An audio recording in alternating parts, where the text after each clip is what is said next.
বিভাগীয় কর্তাদের নিয়ে পর্যালোচনা বৈঠক করলেন বিধায়ক করিমউদ্দিন বড়ভূঁইয়া ওরফে সাজু। সভায় সংশ্লিষ্ট বিভাগের কর্তাদের কাছ থেকে কাজের অগ্রগতি খতিয়ে দেখেন বিধায়ক। চলতে থাকা উন্নয়নমূলক কাজগুলি দ্রুত গতিতে করতে বিভাগীয় কর্তাদের নির্দেশ দেন বিধায়ক। এছাড়া বন্যা ও তার পরবর্তী প্রয়োজনীয় পদক্ষেপ নিতে বিভাগীয় কর্তাদের নির্দেশ দেন বিধায়ক সাজু। এদিন পর্যালোচনা বৈঠকে ছিলেন পূর্ত বিভাগের কার্যনির্বাহী বাস্তুকার শাকিল আহমেদ, সহকারী কার্যনির্বাহী বাস্তুকার শওকত আলী আহমদ, এপিডিসিএল এর এসডিই কেশরী কৈরি, সোনাই ভেটেরিনারির আধিকারিক ডক্টর ডব্লিউ.এল. সিংহ, জলসেচের সহকারী কার্যনির্বাহী বাস্তুকার অভিষেক পান্ডে, সোনাই হাসপাতালের এসডিএমও ডক্টর সুরেন সিংহ, সোনাই থানার ওসি মানস সন্দিকই, খাদ্য ও সরবরাহ বিভাগের 2 ইন্সপেক্টর শেখ মোহাম্মদুল্লাহ এবং কৈলাস বড়ুয়া সহ অন্যান্যরা। এছাড়া সভায় ছিলেন সোনাই পৌরসভা ভাইস চেয়ারম্যান শেখ শাহরুল আলম, চেয়ারপারসনের প্রতিনিধি সুবিনয় দাস, ওয়ার্ড কমিশনারদ্বয় নূর আহমেদ বড়ভূঁইয়া, শাহরুল লস্কর, আনসারুল হক লস্কর, সোনাই ইউডিএফ কমিটির সভাপতি খালিদ হাসান লস্কর, সম্পাদক জাকির হোসেন লস্কর, যুব শাখার সভাপতি সুফিয়ান লস্কর সহ অন্যান্যরা। এদিন এনএইচআইডিসিএল এর ডিজিএম গৌরাঙ্গ দেওঘরের সহ অন্যান্য বিভাগীয় কর্মকর্তাদের সাথে এক উচ্চ পর্যায়ে বৈঠকে মিলিত হয়ে সোনাই রোড থেকে সোনাবাড়িঘাট পর্যন্ত জমাজলের সমস্যা দূর করতে আলোচনা করেন বিধায়ক করিমউদ্দিন বড়ভূঁইয়া সাজু। সোনাই বিধানসভা সমষ্টির বিভিন্ন বিভাগীয় কর্মকর্তাদের নিয়ে এখানে একটা আলোচনা হয়েছে। বিশেষ করে আমার health, veterinary, PWD, electricity board, others all departments, হয়তো ডিসিডি কেন সেম টাইমে মিটিং ছিল, সার্কুল অফিসারও ছিলেন না। তো ফ্লাডের যেহেতু সোনাইতে প্রায় 9 জন লোকের মৃত্যু হয়েছে এই বন্যায়,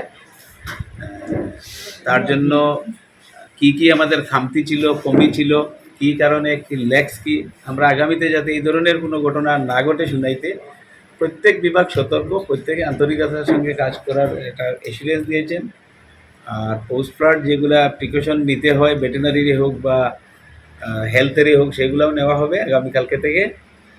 সেই পিন পয়েন্টগুলো আমরা আলোচনা করেছি। এখানে মিউনিসিপ্যালিটির chairman, vice chairman, others ward commissioner, elected representative, অনেক পঞ্চায়েত এপি, সোশ্যাল ওয়ার্কার অনেকেই আছেন। এটা একটা কোঅর্ডিনেশন, এখানে কোনো রাজনৈতিক কিছু না, সম্পূর্ণভাবে অরাজনৈতিক, আন্তরিকভাবে কীভাবে মানুষকে সাহায্য করা যায় বিপর্যয়ের সময় তা নিয়ে আলোচনা হয়েছে। তার মধ্যে আমাদের ল্যাক্স কী কী আছে এগুলো আলোচনা হয়েছে এবং আগামী দিনে সেইগুলো আমরা পূরণ করতে পারি, যাতে যেগুলো আমাদের প্রয়োজন আছে সেইগুলোও প্রত্যেক বিভাগের কাছ থেকে জেনেছি কী কী আমাদের সাপোর্ট করতে হবে, সেগুলো আমি গভর্নমেন্টের কাছে তুলে ধরবো। আমি ডিটেইল নিয়ে আগামীকালকেই মুখ্যমন্ত্রীর কাছে আমি এখান থেকে চিঠি লিখব, বিভিন্ন বিভাগের হাইয়েস্ট অথরিটির সঙ্গে আলোচনা করব।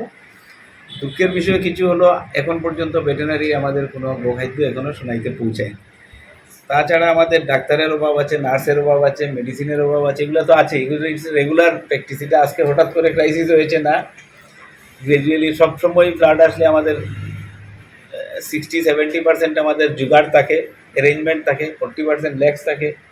কিন্তু এবার যেহেতু 9 জন লোক মারা গিয়েছে, তার জন্য স্পেশালি আমরা নড়ে চড়ে বসেছে প্রশাসনও। আর স্পেশালি স্থানীয় বিধায়ক হিসেবে আমার দায়িত্ব, তো আমি ধন্যবাদ অল ডিপার্টমেন্টসকে। তো বিশেষ করে পুলিশ প্রশাসন, এসপি সহ সবাই যেভাবে ঝাঁপিয়ে পড়েছিলেন এই বন্যার সময়, যে 6 জন নৌকা ডুবি হয়েছিল, মৃতদেহ উদ্ধার থেকে আরম্ভ করে স্ট্যান্ড বাই, নিজের ডিউটি ছাড়াও মানবিক দৃষ্টিকোণ থেকেও সোনাই পুলিশ কাজ করেছে। তার জন্য তাদেরকেও ধন্যবাদ। পিডব্লিউডি হোক বা আদার্স ডিপার্টমেন্টে হোক, সবাই কাজ করেছেন। কিছুটা গাফিলতি আছে, সার্কুল অফিস নিয়ে অনেকেই, সার্কুল অফিসের ভূমিকা নিয়ে কিছু কিছু পাবলিক থেকে অভিযোগ এসেছে, সেগুলোও খতিয়ে দেখার জন্য কালকে আমি মুখ্যমন্ত্রীর নজরে আনবো। আর বাকি যেগুলো ইস্যু আছে সেগুলো আমরা আনবো। আর অফিসার সবাই কোঅপারেটিভ, কাজ করার মানসিকতা নিয়েই কাজ করছেন। প্রত্যেকটা স্কিম আমি দেখেছি, ভেটেরিনারি হোক, ইলেকট্রিসিটি হোক, পিডব্লিউডি হোক বা আদার্স ডিপার্টমেন্ট, হেলথ হোক, সবই পজিটিভ। সবাই চায় নিজের বেস্ট এফোর্ট দেওয়ার জন্য, ছোটো ছোটো কমতি থাকে। সংবাদ এই পর্যন্তই, ফিরছি পরবর্তী অন্যান্য আপডেট নিয়ে। ধন্যবাদ।